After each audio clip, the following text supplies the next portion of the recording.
En el invierno de 1841, los granjeros del condado de Salem, en Nueva Jersey, comenzaron a susurrar acerca del chico que aparecía en sus puertas como un fantasma salido de una tormenta de nieve. Pequeño, frágil, con el rostro de un niño que no parecía tener más de 12 años. Suplicaba refugio, con una voz que temblaba de frío y desesperación.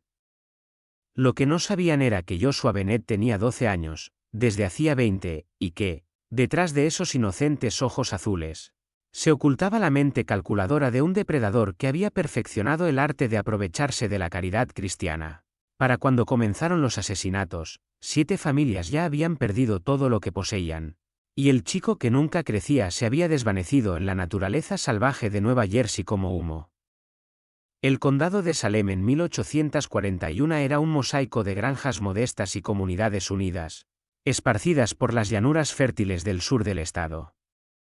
A diferencia de su homónimo famoso en Massachusetts, este Salem era un lugar donde las tradiciones cuáqueras seguían profundamente arraigadas, donde las reuniones mensuales aún regían la vida comunitaria con mano firme y palabras amables. Sus 20,000 habitantes vivían al ritmo de la cosecha y la oración, en casas de madera conectadas por caminos embarrados que, en los duros inviernos, se convertían en auténticos lagos intransitables. Era una tierra moldeada por la inmigración y la fe. Luteranos alemanes trabajaban codo a codo con cuáqueros ingleses, mientras que católicos irlandeses se agrupaban en las crecientes zonas industriales a lo largo del río Delaware. La Guerra México-estadounidense acababa de terminar, trayendo un sentimiento de triunfo nacional, pero también incertidumbre económica. Los veteranos regresaban a casa para encontrar sus trabajos ocupados por inmigrantes ansiosos. Las familias guardaban sus ahorros en tarros de conservas, enterrados en sótanos o escondidos tras tablones flojos, confiando en los bancos casi tanto como en los políticos. La familia Harwell representaba esa prosperidad cautelosa. Samuel Harwell, un hombre curtido de 43 años, había pasado 15 años transformando 60 acres de terroso barro en tierras agrícolas rentables. Su esposa, Patience, poseía la severa belleza común entre las mujeres cuáqueras, su cabello, ya encanecido, siempre recogido bajo un sobrio gorro. Sus 3 hijos, Martha, 15, Thomas, 13, y la pequeña Rebecca, 8, no conocían más que la seguridad brindada por la previsión de su padre y la fe inquebrantable de su madre. El éxito de Samuel no se debía solo al trabajo duro. Parecía poseer una habilidad casi sobrenatural para predecir los patrones del clima, sabiendo exactamente cuándo plantar, cuándo cosechar y cuándo vender el grano en el mercado de Salem City. Sus vecinos bromeaban diciendo que Samuel podía oler el dinero en el viento, y no estaban del todo equivocados.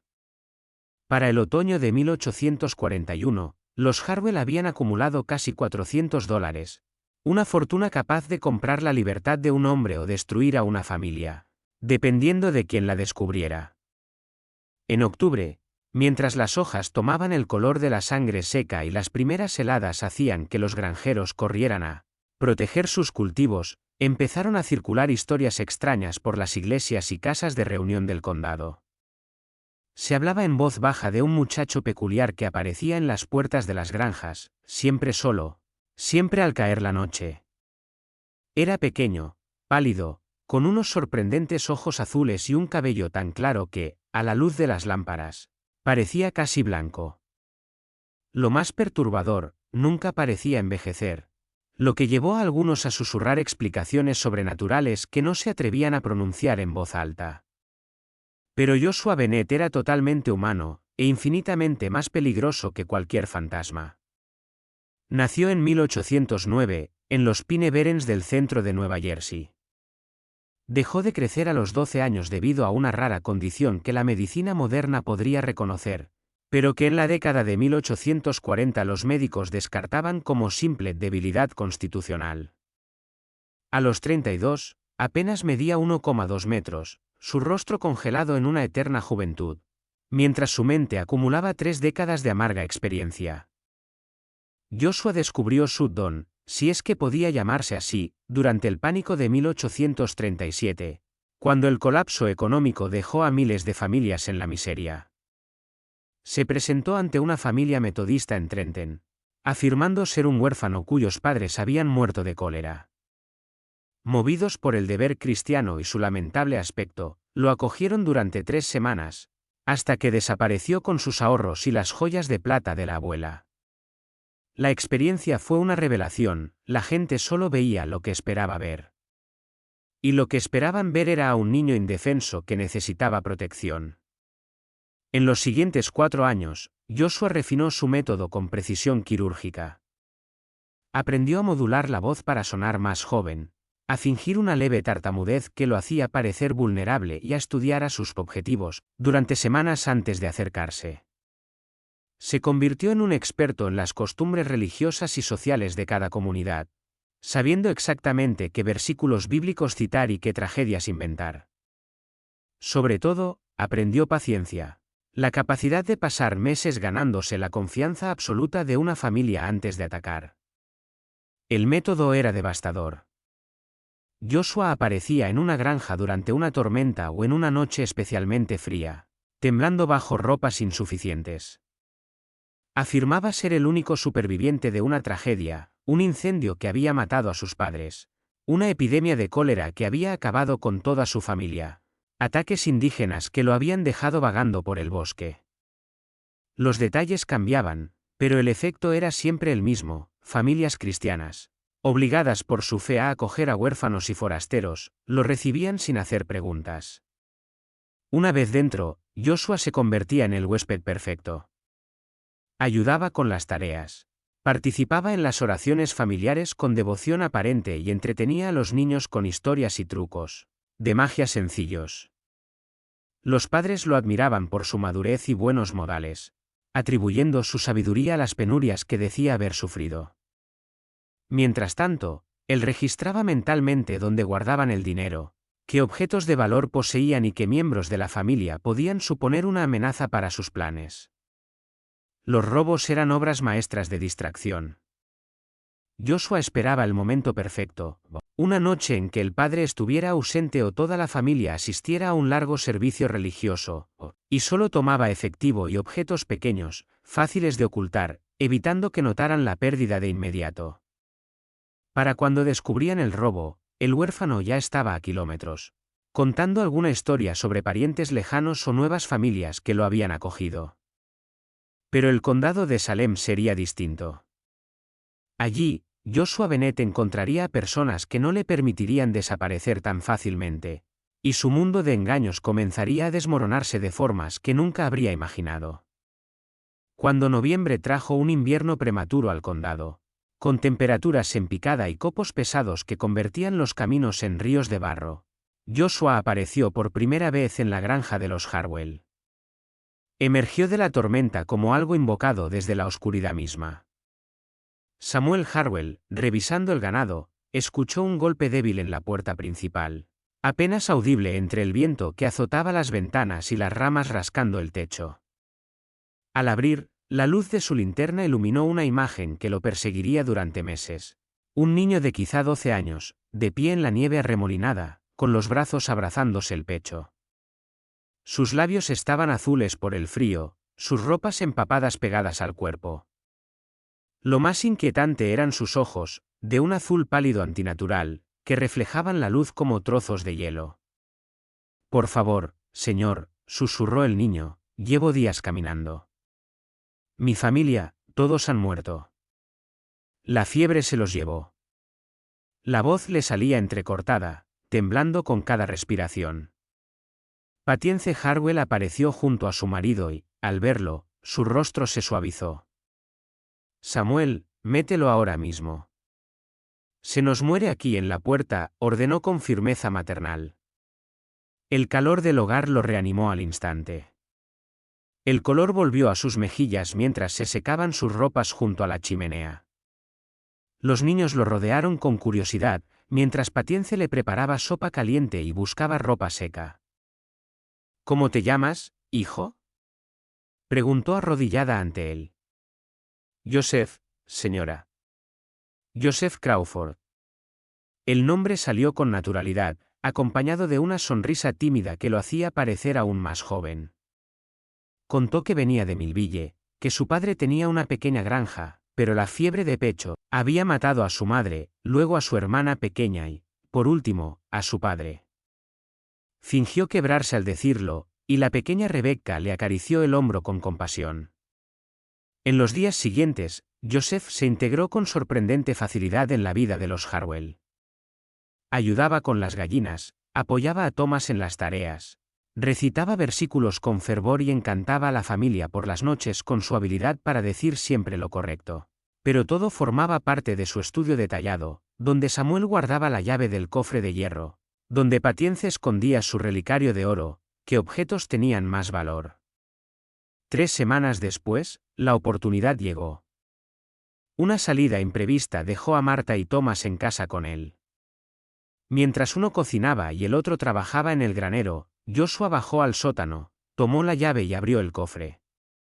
Adentro había más de lo que soñaba, casi $400 en monedas de oro y plata, escrituras de tierras, pagarés, e incluso un diario de Samuel con información sobre las finanzas de todos los vecinos.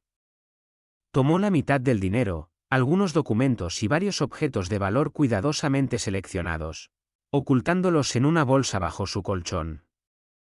Cuando Thomas lo llamó para ayudar con una tranca congelada, Joshua lo siguió fingiendo inocencia. Pero el chico lo observaba con una intensidad que lo inquietó. «Eres muy fuerte para alguien que ha estado enfermo y viajando tanto tiempo», comentó Thomas.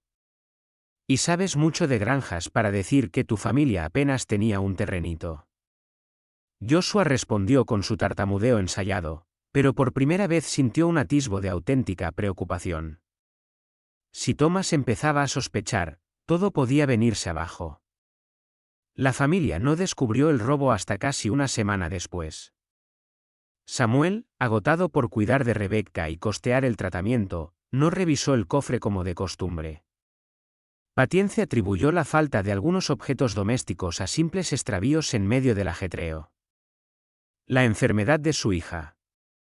No fue hasta el 22 de diciembre, cuando Samuel necesitó acceder a sus fondos de emergencia para comprar más medicinas para la tos persistente de Rebecca, que se descubrió el crimen. El hallazgo llegó en el peor momento posible. Samuel había invitado a su cuñado, Ezra Thornton, y a la familia de este a pasar la semana de Navidad en la granja.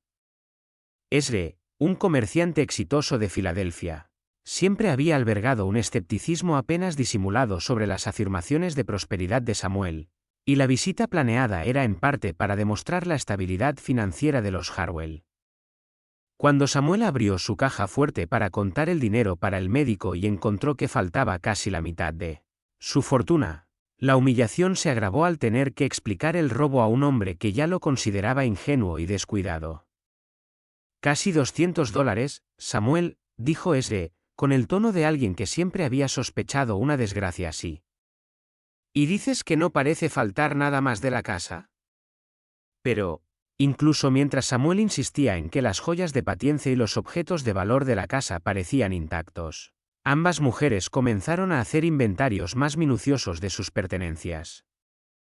La magnitud del robo se hizo evidente solo poco a poco, cuando cada miembro de la familia descubría que objetos que creían extraviados temporalmente, en realidad, habían desaparecido para siempre.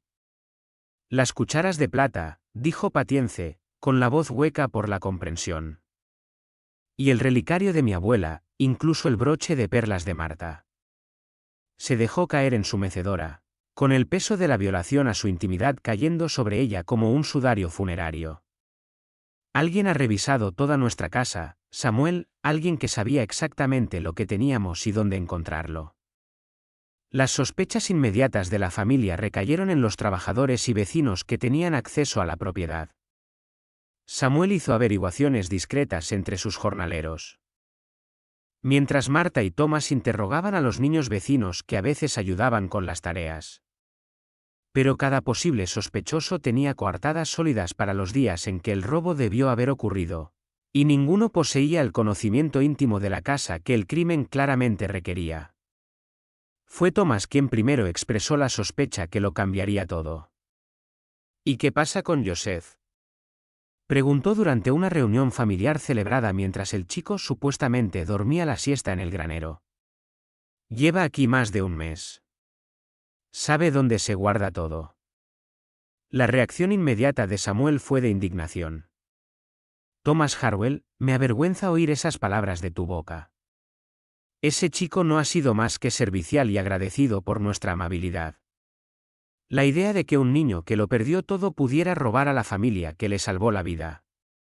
Pero justamente por eso, interrumpió Thomas, con la certeza de un adulto en su joven voz. ¿Y si no lo perdió todo? ¿Y si toda la historia sobre la muerte de su familia fuera solo una mentira para que confiáramos en él? La conversación podría haber terminado ahí, descartada como las crueles sospechas de un niño celoso, de no ser por la intervención de este. El comerciante de Filadelfia poseía el instinto para detectar engaños, y la sugerencia de Thomas despertó en él recuerdos de historias que había oído de otros comerciantes. Relatos de estafadores que usaban disfraces e identidades falsas para aprovecharse de familias confiadas. Permítanme hacer algunas averiguaciones, dijo Esre en voz baja. Tengo contactos en todo el sur de Nueva Jersey. Si este Joseph Crawford existió, si de verdad hubo una familia de granjeros con ese nombre cerca de Millville que murió de fiebre, alguien lo recordará. Mientras Esre comenzaba su investigación, Joshua percibía la creciente tensión en la casa. Los adultos hablaban en susurros que se interrumpían abruptamente cuando él entraba en una habitación, y Thomas lo observaba con una desconfianza nada disimulada. Lo más inquietante era que Samuel había comenzado a cerrar con llave el sótano y a llevar la llave de la caja fuerte encima, una precaución que sugería que la confianza de la familia se estaba erosionando rápidamente. Joshua comprendió que su tiempo en la granja Harwell estaba llegando a su fin. Empezó a preparar su partida, elaborando una historia verosímil sobre parientes lejanos que habían sido localizados y esperaban que se reuniera con ellos en Pensilvania. Pero antes de que pudiera ejecutar su estrategia de salida, ese regresó de Salem City con información que destruyó cualquier esperanza de una resolución pacífica. No hubo ninguna familia Crawford cerca de Millville, anunció ese durante otra reunión privada de la familia. Hablé con el jefe de correos, el predicador y 2 comerciantes distintos que viajan regularmente por esa zona. Ninguna familia de granjeros con ese nombre murió de fiebre este otoño. De hecho, este año no hubo ningún brote importante de fiebre en el condado de Cumberland. El silencio que siguió a esta revelación fue roto solo por la aguda inhalación de Patience y la inocente pregunta de Rebecca. ¿Eso significa que Joseph nos mintió? Pero fue Marta quien aportó la prueba más condenatoria. He estado pensando en sus historias, dijo lentamente. ¿Recuerdan que dijo que su hermanita Sara fue la primera en morir? Pues ayer, cuando jugaba con Rebecca, accidentalmente la llamó Sara. Cuando le pregunté, dijo que le recordaba a su hermana muerta. Pero la forma en que lo dijo, fue como si hubiera olvidado que se suponía que Sara estaba muerta. El rostro de Samuel se puso pálido. Las implicaciones de los descubrimientos de su familia cayeron sobre él como una tormenta que se avecina. Están diciendo que este chico, este niño al que hemos alimentado, cobijado y tratado como a uno de los nuestros, nos ha estado engañando deliberadamente, que es algún tipo de criminal. La palabra quedó flotando en el aire como una acusación. Ninguno de ellos podía aceptar del todo que habían sido engañados tan profundamente por alguien que parecía tener apenas 12 años.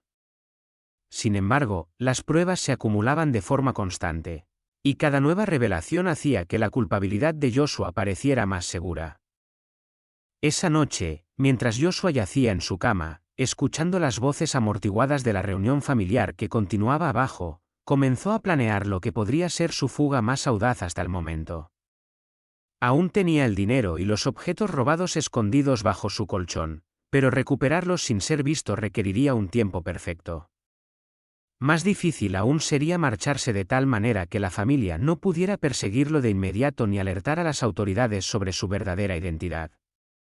La solución, cuando se le ocurrió, era elegante en su simplicidad: fingiría su propio secuestro. ChatGPT. Joshua comprendió que su tiempo en la granja Harwell estaba llegando a su fin. Empezó a preparar su partida, elaborando una historia creíble sobre parientes lejanos que habían sido localizados y esperaban que se reuniera con ellos en Pensilvania. Pero antes de que pudiera ejecutar su estrategia de salida, ese regresó de Salem City con información que destruyó cualquier esperanza de una resolución pacífica. No hubo ninguna familia Crawford cerca de Millville, anunció ese durante otra reunión privada de la familia. Hablé con el jefe de correos, el predicador y 2 comerciantes distintos que viajan regularmente por esa zona.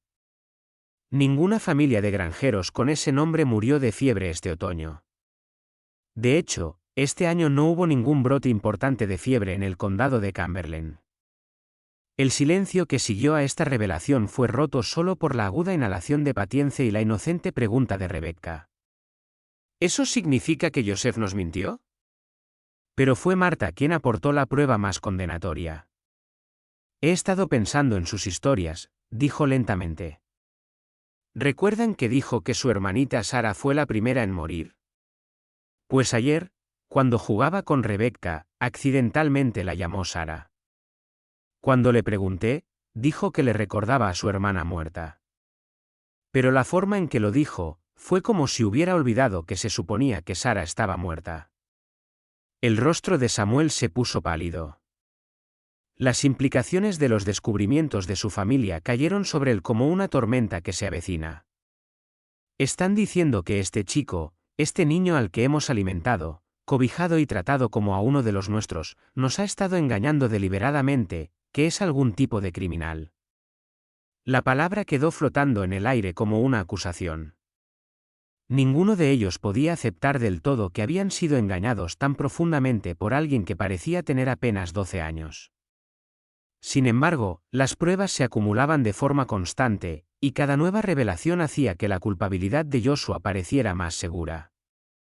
Esa noche, mientras Joshua yacía en su cama, escuchando las voces amortiguadas de la reunión familiar que continuaba abajo, comenzó a planear lo que podría ser su fuga más audaz hasta el momento. Aún tenía el dinero y los objetos robados escondidos bajo su colchón, pero recuperarlos sin ser visto requeriría un tiempo perfecto. Más difícil aún sería marcharse de tal manera que la familia no pudiera perseguirlo de inmediato ni alertar a las autoridades sobre su verdadera identidad. La solución, cuando se le ocurrió, era elegante en su simplicidad: fingiría su propio secuestro. En la mañana del 27 de diciembre de 1841, Joshua Bennett puso en marcha el engaño más elaborado de su carrera criminal. Se despertó antes del amanecer y acomodó cuidadosamente su cama para sugerir una violenta lucha, esparciendo paja del colchón y dejando una de sus botas cerca de la puerta como si la hubiera perdido durante un rapto. Usando un trozo afilado de cerámica rota que encontró en el patio, se hizo un corte superficial en el brazo, dejando caer suficiente sangre en el suelo para simular una herida sin hacerse un daño serio. Lo más ingenioso fue que compuso una nota de rescate usando palabras recortadas de un periódico de hacía un mes que se había traído de Filadelfia. El mensaje era breve pero efectivo. Tenemos al chico. $50 en oro. Déjelo en las ruinas del viejo molino mañana por la noche. Venga solo o muere. Deliberadamente cometió varios errores ortográficos y usó una gramática rudimentaria para disfrazar su letra educada, luego colocó la nota donde Samuel la encontraría al ir a despertarlo para las tareas matutinas. El plan funcionó a la perfección. Los gritos de alarma de Samuel hicieron que toda la casa corriera al granero, donde encontraron la escena fingida de violencia y la aterradora exigencia de rescate. En el caos que siguió, nadie pensó en registrar de inmediato la propiedad. Para cuando la familia contactó a los vecinos y organizó un equipo de búsqueda, Joshua ya estaba a casi 5 kilómetros de distancia, llevando su botín y dirigiéndose hacia el cruce del ferry de Camden. Pero Joshua subestimó tanto la determinación de los Harwell como las conexiones de S. Thornton en la comunidad comercial. En lugar de pagar el rescate, Samuel decidió contactar al sheriff del condado de Salem, Caleb Endris, un hombre con inteligencia y experiencia en tratar con estafas de este tipo. El sheriff reconoció de inmediato que el secuestro era probablemente una farsa. señalando que los verdaderos secuestradores rara vez anunciaban sus crímenes con elaboradas notas de rescate. Todo este asunto huele a una estafa, dijo el sheriff a la familia reunida. Ese chico, si es que siquiera es un chico, los ha estado engañando desde el principio. La historia del secuestro es solo su forma de desaparecer sin que ustedes se den cuenta de que siempre fue el ladrón. Aún más dañino fue que ese había comenzado a hacer averiguaciones entre sus contactos mercantiles por todo Nueva Jersey y el este de Pensilvania. Lo que descubrió fue un patrón de crímenes similares que se remontaban a casi 4 años, siempre cometidos por una figura pequeña y juvenil que afirmaba ser huérfano, siempre apuntando a familias rurales prósperas con firmes convicciones religiosas y siempre terminando con desapariciones misteriosas y robos sustanciales. Hay una familia en el condado de Hunterdon que perdió más de $100 a manos de alguien que coincide con esta descripción, y otra cerca de Trenton que tuvo joyas robadas por un chico huérfano que desapareció una noche diciendo que había sido llamado por sus parientes. El patrón es idéntico, Samuel. Hemos estado albergando a un criminal profesional. La revelación de que su Joseph Crawford probablemente era un ladrón buscado y no una víctima de secuestro transformó la angustia de la familia en una furia fría. Samuel Harwell, un hombre cuya fe cuáquera predicaba el perdón y la comprensión, se sintió consumido por un deseo de justicia que rozaba la venganza. Autorizó al sheriff Endris a organizar una cacería en 3 condados y ofreció personalmente una recompensa de $50 por información que llevara a la captura de Joshua, irónicamente la misma cantidad exigida en la nota de rescate falsa. Mientras tanto, Joshua había llegado a Camden y cruzado el río Delaware hacia Filadelfia, donde planeaba desaparecer entre las multitudes anónimas de la ciudad. Pero su aspecto distintivo, que tanto le había beneficiado en zonas rurales, ahora jugaba en su contra.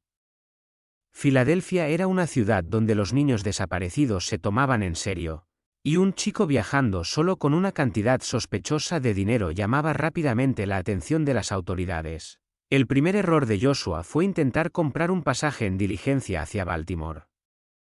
El vendedor de boletos, un hombre suspicaz llamado Murphy, que había escuchado demasiadas historias de aprendices fugados y niños secuestrados, preguntó por qué un chico viajaba solo con monedas de oro en lugar de papel moneda, más común en transacciones legítimas. ¿Y dónde están tus padres, jovencito?, preguntó Murphy, con su acento irlandés acentuándose por la sospecha.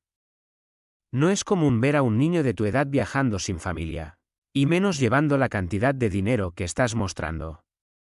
La historia cuidadosamente preparada de Joshua sobre visitar parientes se desmoronó bajo las insistentes preguntas de Murphy. Cuando el vendedor descubrió que Joshua no podía dar detalles verificables sobre su supuesto destino o conexiones familiares, se negó a venderle el boleto y amenazó con avisar a los alguaciles de la ciudad. Obligado a huir de la estación de diligencias, Joshua se encontró atrapado en una ciudad que no conocía, cargando una fortuna que no podía gastar con seguridad. Cada intento de comprar comida o alojamiento provocaba preguntas sospechosas sobre su edad, su familia y la procedencia de su dinero. Peor aún, comenzaban a circular rumores en las redes criminales que frecuentaban las tabernas y casas de huéspedes de Filadelfia. Se hablaba de un chico que podría llevar una suma considerable de dinero robado, alguien que valía la pena robar. Fue en una taberna del puerto llamada de Anchor Ancha en donde Joshua conoció por primera vez a Marcus Doyle, un hombre cuya reputación de violencia solo era igualada por su habilidad para obtener información de sujetos reacios. Doyle había escuchado rumores sobre el chico con monedas de oro, y su mirada experimentada reconoció de inmediato que Joshua estaba jugando un juego peligroso muy por encima de lo que aparentaban sus años. No eres de Filadelfia, observó Doyle, sentándose sin invitación en la mesa de Joshua. Y no eres tan joven como aparentas. La pregunta es, ¿qué hace un hombre adulto en el cuerpo de un niño? ¿Y de dónde sacaste el dinero que tiene a medio mundo de ladrones de la ciudad hablando? La confrontación obligó a Joshua a tomar una decisión crítica. Podía intentar huir de Filadelfia inmediatamente, arriesgándose a ser capturado por las autoridades que seguramente vigilaban las rutas principales, o podía confiar en Doyle al menos parte de la verdad, con la esperanza de ganar un aliado que le ayudara a establecer una nueva identidad y una ruta de escape. Joshua apostó por los instintos criminales de Doyle. Durante varias horas, le reveló su verdadera edad y la naturaleza general de sus estafas, aunque omitió cuidadosamente los detalles sobre la familia Harwell y el robo reciente. Doyle escuchó con la atención calculadora de quien evalúa una posible asociación. «Tienes un don», admitió finalmente Doyle. «Pero piensas demasiado en pequeño y corres demasiados riesgos. Los trabajos familiares que haces te pueden dar unos cientos de dólares, pero también te ganan enemigos que no dejarán de buscarte hasta encontrarte. Lo que necesitas es ampliar el juego, apuntar a gente con dinero de verdad, personas que ni siquiera notarán lo que les quites». La propuesta de Doyle era seductora. Afirmaba tener conexiones con una red de estafadores que operaban por todo el Atlántico Medio, apuntando a comerciantes ricos y políticos cuyas actividades ilegales o embarazosas los hacían poco propensos a denunciar robos. El trabajo sería más sofisticado pero potencialmente más lucrativo, y la apariencia única de Joshua lo haría invaluable para ciertos tipos de operaciones. Pero aceptar la oferta de Doyle significaba abandonar los esquemas rurales que habían sustentado a Joshua durante 4 años, lo que era más inquietante, trabajar con socios que tal vez algún día descubrieran que su apariencia infantil venía acompañada de muy adultas capacidades para la violencia, algo que él prefería no revelar nunca. La asociación entre Joshua y Marcus Doyle comenzó prometedora, pero pronto reveló complicaciones. Su primera colaboración, contra un acaudalado comerciante de grano que vendía trigo en mal estado a familias inmigrantes, fue un éxito rotundo. Joshua se hizo pasar por el sobrino del comerciante, mientras Doyle interpretaba a un socio de negocios. En 3 días obtuvieron acceso a la oficina del comerciante y descubrieron no solo una considerable reserva de efectivo, sino también registros detallados de sus actividades ilegales, con un gran potencial de chantaje. El éxito, sin embargo, tuvo un precio. Joshua tuvo que mantener su personaje infantil durante largos periodos mientras trataba con adultos que podían descubrir el engaño. El esfuerzo de modular su voz, controlar sus expresiones y suprimir sus gestos naturales lo dejó exhausto y cada vez más paranoico. Peor aún, Doyle empezó a hacer preguntas directas sobre su pasado y su condición física. «He conocido a muchos hombres pequeños», dijo Doyle en una de sus reuniones, «pero hay algo distinto en ti. No es solo tu tamaño, es como si hubieras dejado de envejecer por completo. Eso no pasa de forma natural, no sin razones que podrían interesar a la gente equivocada». Joshua desvió las preguntas con vagas referencias a una enfermedad infantil y una maldición familiar, pero notó que la sospecha de Doyle crecía. El criminal era demasiado astuto para aceptar explicaciones simples y sus indagaciones sugerían que eventualmente exigiría toda la verdad. La situación se volvió crítica cuando la noticia de la cacería en el condado de Salem llegó a Filadelfia. El sheriff Endris había ampliado su investigación más allá de Nueva Jersey, contactando a agentes y alguaciles de toda la región con descripciones detalladas de Joshua y sus métodos. La recompensa por su captura aumentó a $75 conforme más víctimas presentaban denuncias. «Hay un chico que están buscando», comentó Doyle casualmente una noche. «Parece que ha estado haciendo estafas a familias granjeras por todo Nueva Jersey. Un tipo pequeño que aparenta 12 años, pero que lleva años en esto, según los avisos». Hizo una pausa para estudiar la reacción de Joshua. «Lo curioso es que la descripción coincide mucho con alguien que conozco». La confrontación que Joshua temía llegó el 15 de enero de 1842, durante lo que debía ser una reunión rutinaria de planificación. Doyle apareció con una copia del cartel de Se Busca distribuido por el sheriff, con una ilustración burda pero reconocible. Joshua Bennett, leyó Doyle en voz alta, también conocido como Joseph Crawford, Timothy Walsh y Michael Fletcher. Buscado por robo, estafas y sospecha de secuestro en el condado de Salem, Nueva Jersey. Se distingue por su estatura inusualmente pequeña y su apariencia juvenil a pesar de una edad estimada de más de 30 años. Dejó el papel y miró a Joshua con frialdad. «La recompensa ya es de $100. más de lo que hemos ganado juntos en 3 trabajos. La amenaza era clara, pero Joshua había sobrevivido demasiado como para rendirse sin luchar. Si me entregas, perderás al mejor socio que jamás tendrás, respondió, dejando que su inteligencia adulta se mostrara por primera vez detrás de su fachada infantil. Además, ¿crees que las autoridades simplemente te darán el dinero y se olvidarán de tus propios asuntos? Van a querer saber cómo me encontraste, qué hiciste conmigo y por qué no hablaste antes. El argumento tenía peso, pero Joshua veía en Doyle la fría evaluación de alguien que ya había traicionado socios antes. Peor aún, comprendió que su valor único como criminal se estaba volviendo una carga. Demasiada gente conocía ya al chico que no crecía, y su aspecto lo hacía fácil de rastrear. La resolución llegó de una forma que ninguno esperaba. La noche del 18 de enero, mientras se preparaban para robar a un corrupto presidente de banco, Doyle cometió un error fatal. Había bebido demasiado esa tarde, armándose de valor para traicionar a Joshua ante las autoridades. Pero el alcohol nubló su instinto y no notó que Joshua se había dado cuenta de sus intenciones. El enfrentamiento ocurrió en un callejón detrás del Anchor and Chain, donde Doyle había acordado reunirse con un agente de Filadelfia especializado en capturar fugitivos. Joshua llegó antes y se escondió en las sombras, observando cómo Doyle paseaba nervioso, esperando a su contacto. Cuando el agente finalmente llegó, Joshua. Hay un niño que están buscando, mencionó Doyle casualmente durante una conversación en el Anchor and Chain. Parece que ha estado haciendo estafas de confianza a familias agrícolas en todo Nueva Jersey. Un chico pequeño que parece tener unos 12 años. Ha estado haciendo esto durante años, según los circulares. Se detuvo para estudiar cuidadosamente la reacción de Joshua. Lo curioso es que la descripción coincide con alguien que conozco bastante bien.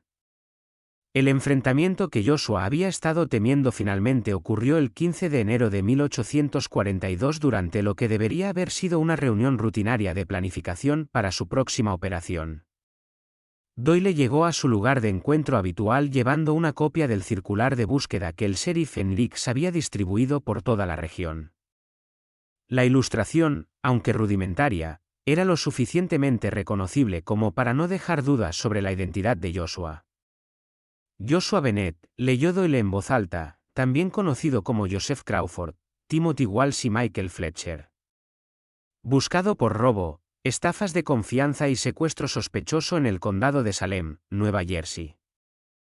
Destacado por su estatura inusualmente pequeña y apariencia juvenil a pesar de una edad estimada de 30 años o más, dejó el papel y miró directamente a Joshua con ojos que no mostraban calidez. La recompensa ahora es de hasta $100. Eso es más dinero del que hemos ganado en 3 trabajos juntos. La amenaza era clara, pero Joshua había sobrevivido demasiado como para rendirse sin luchar. Si me entregas, perderás al mejor compañero que jamás tendrás, dijo, permitiendo que su inteligencia adulta se mostrara a través de su fachada infantil por primera vez. Además, ¿crees que las autoridades simplemente entregarán la recompensa y olvidarán tus propias actividades? Querrán saber cómo me encontraste, qué has estado haciendo conmigo y por qué no te presentaste antes. El argumento tenía mérito, pero Joshua podía ver que Doyle estaba calculando riesgos y beneficios con la fría precisión de un hombre que había traicionado a socios antes. Más preocupante aún, Joshua se dio cuenta de que su valor único como criminal se estaba convirtiendo en una responsabilidad. Demasiadas personas ahora sabían sobre el niño que nunca crecía, y su apariencia distintiva lo hacía cada vez más fácil de rastrear. La resolución llegó de una manera que ninguno de los dos esperaba. En la noche del 18 de enero, mientras se preparaban para ejecutar un plan dirigido a un presidente de banco corrupto, Doyle cometió un error fatal de juicio. Había estado bebiendo mucho durante la tarde, buscando valor para lo que había decidido sería su traición de Joshua ante las autoridades. Pero el alcohol afectó sus instintos normalmente agudos, y no se dio cuenta de que Joshua había descubierto sus intenciones. El enfrentamiento ocurrió en un callejón detrás del Anchor and Chain, donde Doyle había arreglado encontrarse con un policía de Filadelfia, especializado en capturar fugitivos buscados. Joshua llegó temprano y se ocultó en las sombras, observando mientras Doyle caminaba nerviosamente esperando que apareciera su contacto. Cuando finalmente llegó el policía, escuchó suficiente de su conversación para confirmar sus peores temores. El chico estaría allí en cualquier momento, decía Doyle. Recuerda, es más fuerte de lo que parece y más inteligente que la mayoría de los hombres adultos. No dejes que su apariencia te engañe pensando que esto será fácil. Lo que sucedió después perseguiría a Joshua por el resto de su vida, aunque no sería la última vez que mataría para proteger su libertad. Mientras el agente se posicionaba para emboscar a Joshua, Doyle seguía proporcionando detalles sobre los hábitos y debilidades de su compañero. La traición era completa e imperdonable, exigiendo una respuesta que eliminara la amenaza inmediata mientras enviaba un mensaje a cualquiera que considerara una traición similar. El ataque de Joshua fue rápido, silencioso y devastadoramente efectivo. Usando una técnica que había aprendido durante su juventud en los Pine Barrens, donde la supervivencia a veces requería matar animales salvajes con el mínimo ruido, se acercó a Doyle por detrás y le propinó un golpe preciso en la base del cráneo con un pesado trozo de ladrillo roto. Doyle cayó sin un sonido, su traición terminando antes de que pudiera completarse. El agente, al escuchar movimiento en el callejón, llamó a Doyle, pero no recibió respuesta. Cuando se adentró más en la oscuridad para investigar, Joshua estaba listo para él. La linterna del policía proporcionaba suficiente luz para convertirlo en un blanco fácil, y su desconocimiento del diseño del callejón le daba a Joshua todas las ventajas que necesitaba. El segundo asesinato fue más desordenado que el primero, requiriendo violencia más directa para superar a un hombre entrenado en confrontación física. Pero la desesperación de Joshua le dio fuerza, y su pequeño tamaño le permitió atacar desde ángulos que la gente no podía defender efectivamente. Cuando terminó, ambos hombres yacían muertos en el callejón embarrado, su sangre mezclándose con la lluvia que había comenzado a caer. Joshua tardó varios minutos en registrar ambos cuerpos, recuperando no solo su propio dinero que Doyle llevaba consigo, sino también los papeles oficiales de la gente y una pequeña cantidad de dinero adicional. Lo más importante, recuperó el circular de búsqueda con su descripción, junto con otros documentos que podrían ayudar a las autoridades a rastrear sus movimientos por Filadelfia. El doble asesinato marcó un punto de inflexión en la carrera criminal de Joshua. Ya no era simplemente un estafador que se aprovechaba de familias confiadas. Se había convertido en un asesino que eliminaría a cualquiera que amenazara su libertad. La transformación lo liberó y lo aterrorizó a la vez, abriendo posibilidades para crímenes más audaces mientras creaba nuevos peligros que lo seguirían dondequiera que huyera. La huida de Joshua de Filadelfia lo llevó a través del paisaje invernal de Pensilvania y hacia las regiones montañosas del oeste de Maryland, donde esperaba desaparecer entre las comunidades aisladas que rara vez veían extraños o hacían preguntas incómodas. Pero el doble asesinato en Filadelfia había atraído la atención de las agencias de la ley en toda la región, y el sheriff Hendricks amplió su investigación para incluir a los mariscales federales especializados en rastrear criminales a través de las fronteras estatales. La cacería se intensificó cuando el cuerpo del agente de Filadelfia fue descubierto 3 días después de los asesinatos. La naturaleza brutal del crimen, combinada con la evidencia de que el agente había estado investigando al fugitivo buscado de Nueva Jersey, convenció a las autoridades de que Joshua Bennett era mucho más peligroso de lo que su apariencia infantil sugería.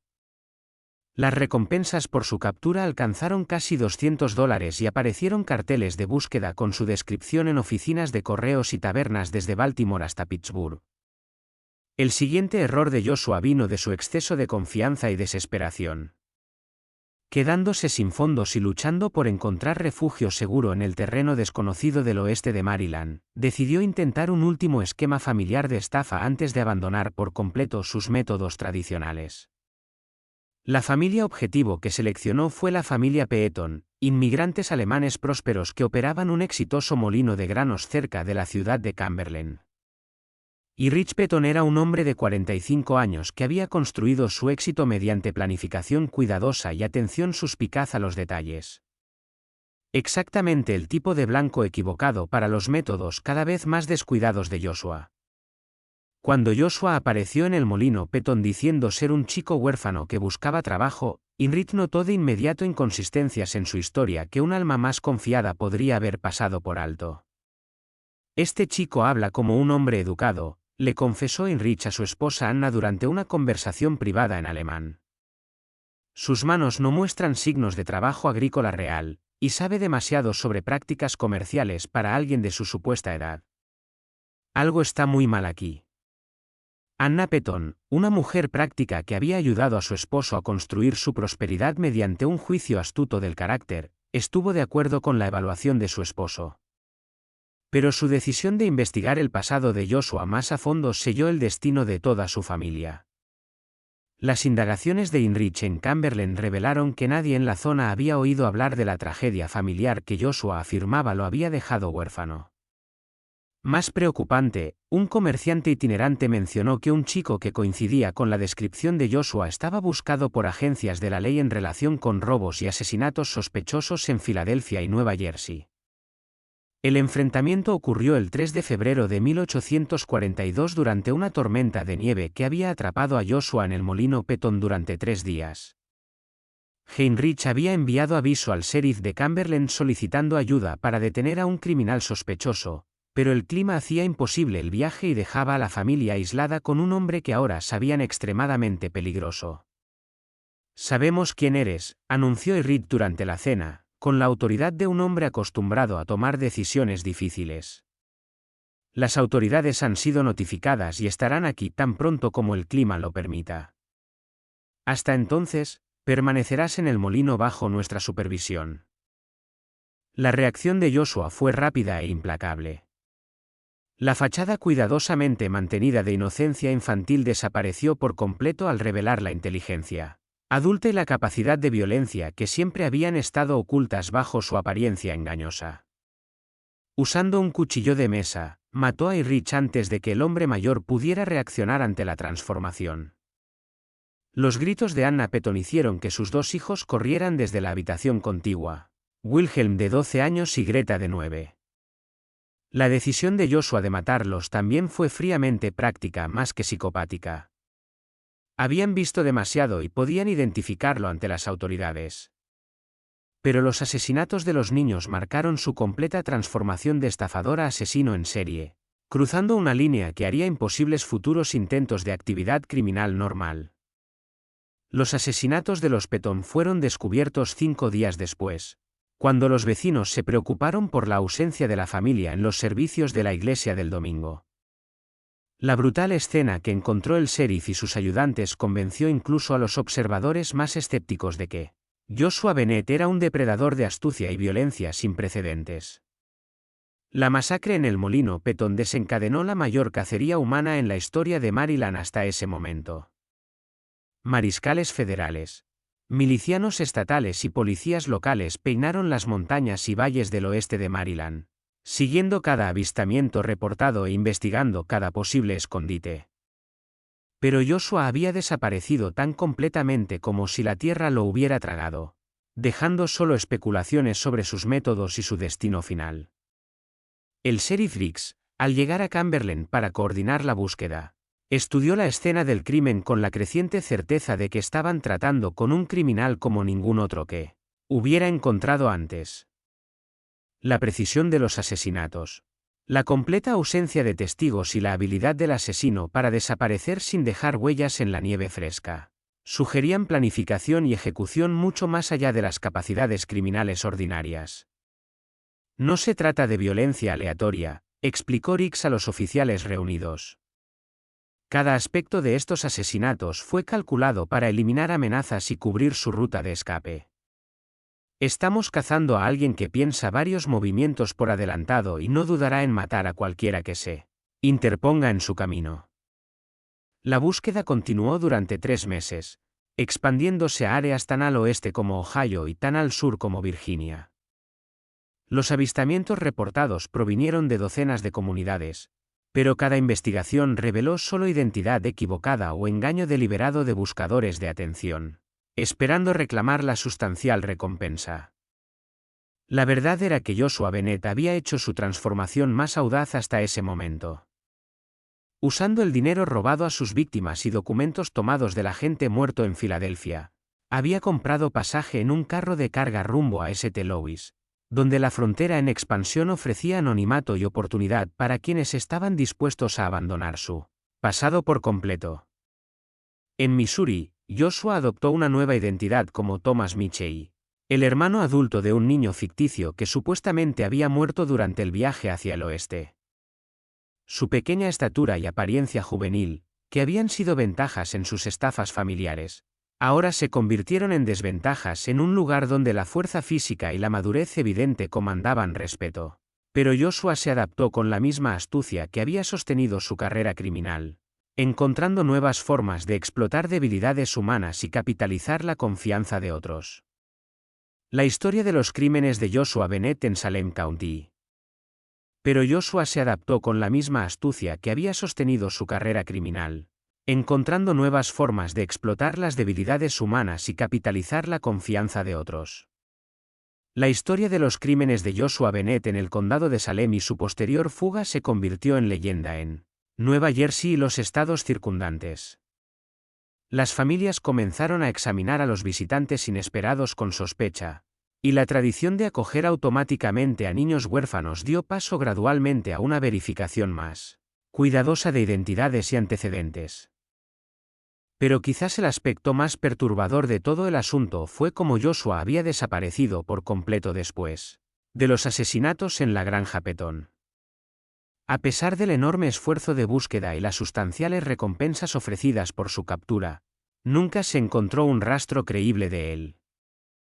Simplemente había desaparecido en la vastedad de la frontera estadounidense en expansión, dejando atrás solo preguntas sobre cuántas otras víctimas podría reclamar antes de su captura o muerte inevitable.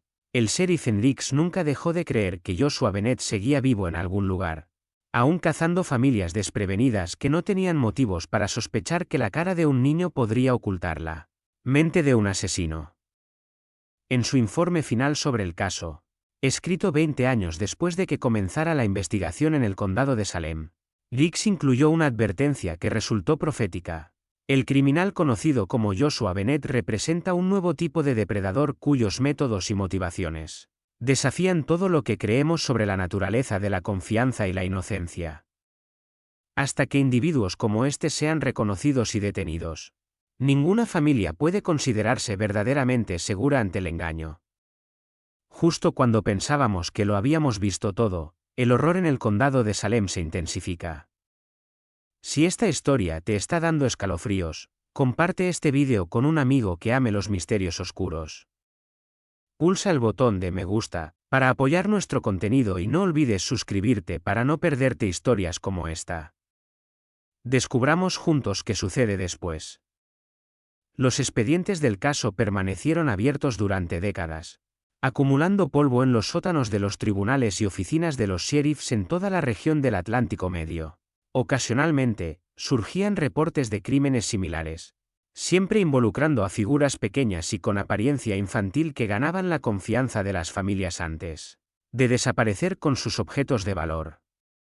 Pero si estos incidentes representaban las actividades continuas de Joshua Bennett o el trabajo de imitadores inspirados en sus métodos, nunca quedó claro. Algunos historiadores creen que la historia de Joshua Bennett representa uno de los primeros casos documentados de lo que los criminólogos modernos reconocerían como un depredador en serie. Alguien cuyos crímenes escalaban de robo a asesinato a medida que las circunstancias exigían soluciones cada vez más violentas a problemas prácticos. Otros sostienen que su caso demuestra la vulnerabilidad de las comunidades del siglo XIX ante el engaño por parte de individuos dispuestos a explotar los valores más preciados de la sociedad, como la caridad y la protección familiar. Lo que sí queda claro es que el niño que nunca creció cambió para siempre la manera en que los estadounidenses pensaban sobre la confianza, los extraños y la posibilidad de que el mal pudiera esconderse detrás del rostro más inocente. Su legado perdura en la precaución que los padres aún enseñan a sus hijos sobre hablar con desconocidos y en las verificaciones de antecedentes que la sociedad moderna exige antes de permitir que alguien acceda a nuestros hogares y familias. Este misterio nos muestra cómo incluso nuestros impulsos más generosos pueden ser utilizados en nuestra contra, por aquellos que comprenden la naturaleza humana lo suficiente como para explotar nuestras mejores intenciones. ¿Qué opinas de esta historia? ¿Crees que todo fue revelado? Deja tu comentario abajo. Si disfrutaste este relato y quieres más historias de horror como esta, suscríbete, activa la campana de notificaciones y comparte con alguien que ame los misterios. Nos vemos en el próximo vídeo.